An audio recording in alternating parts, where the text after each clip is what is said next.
হাফিজ, কি অবস্থা? কেমন আছো?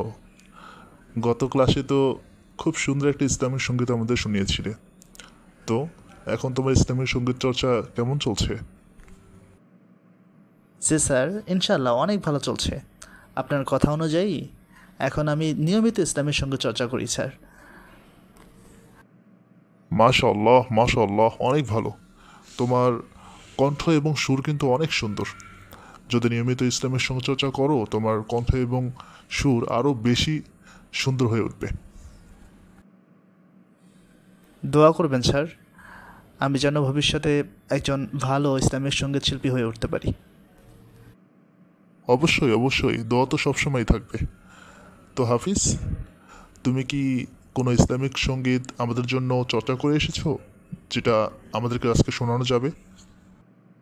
জি স্যার, আমি একটি গজল গাওয়ার চেষ্টা করছি। নবী মোর পরশমণি, নবী মোর সোনার খনি, নবী নাম জপে যে জন সেই তো দোজাহানের ধনী। নবী মোর পরশমণি, নবী মোর সোনার খনি, নবী নাম জপে যে জন সেই তো দোজাহানের ধনী। নবী মোর পরশমণি, নবী মোর সোনার খনি, নবী নাম জপে যে জন সেই তো দোজাহানের ধনী। নবী মোর নূরে খোদা, তার তরে সকল পয়দা, আদমের কলবেতে, আদমের কলবেতে তারই নূরেরই রৌশনী।